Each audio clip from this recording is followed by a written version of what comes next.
Do you know? In Bangkok, they leave rice at crossroads at midnight.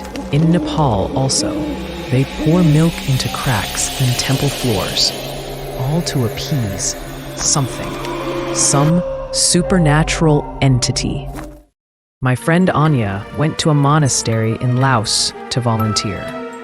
One night, the rain was heavy, the wind was strong, and lightning flashed in the sky. Everything outside was dark and wet. That night, an old monk approached Anya. He was quiet and serious. He handed her a bowl filled with rice. He said, "Take this rice to the banyan tree. Leave it there, but don't look back." Anya didn't understand why, but she respected the monk.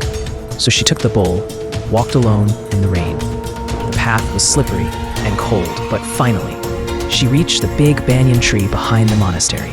She bent down and placed the bowl of rice near its roots. And she heard a strange sound. It was unsettling, like someone was licking the ground, slow and wet, as if they were very hungry. Anya recalled what the monk said, "Don't look back," but the sound was very close. She felt scared and curious at the same time. Slowly, she turned her head. She saw something behind her. It was a thin figure, sitting on the ground and bending over the bowl of rice. Its skin looked soft and damaged, like melted candle wax. Its ribs stuck out, as if it hadn't eaten for a long time. It shook while trying to eat a small grain of rice. Then it looked up at her and smiled at her. Anya ran back to the monastery as fast as she could. Her clothes were wet, her hands were shaking, and her heart was beating very fast. But even after she returned, something was wrong. Wherever she went, a strange smell followed her. It smelled like old, rotting fruit and burnt hair. The smell made her feel sick, even though no one else seemed to notice it. A few nights later, Anya was trying to sleep, but she heard sounds coming from the kitchen. She slowly got up and went to check. She opened the fridge. All the food was ruined. Milk had turned thick and red like blood. Bread was full of beetles, moving and crawling. Every container was open and empty. She had no idea how it happened.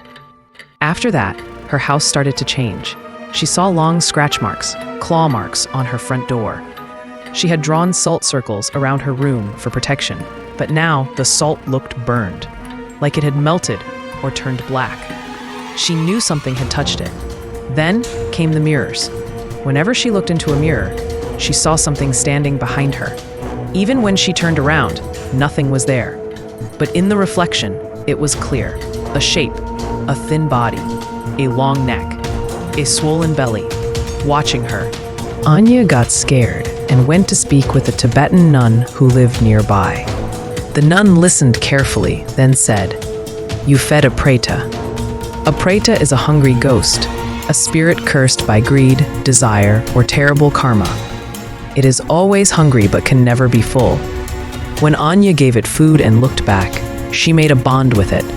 The nun said, now it is tied to your karma. It will keep eating until you are empty, or it takes you to its world." The nun told her 3 things she must do to break the bond. 1. Burn sandalwood at a crossroads at 3 a.m. This would confuse the Preta and make it lose direction. 2. Chant the Preta Sutra backward. This ancient prayer could reverse the connection between them. 3. Offer her own blood. Just 1 drop for each month she wanted to keep it away. 1 drop equals 1 month of its hunger stopped. Anya followed everything exactly. On the final night, just as she finished the ritual, she heard a terrible sound. It was not the sound of a person, not an animal.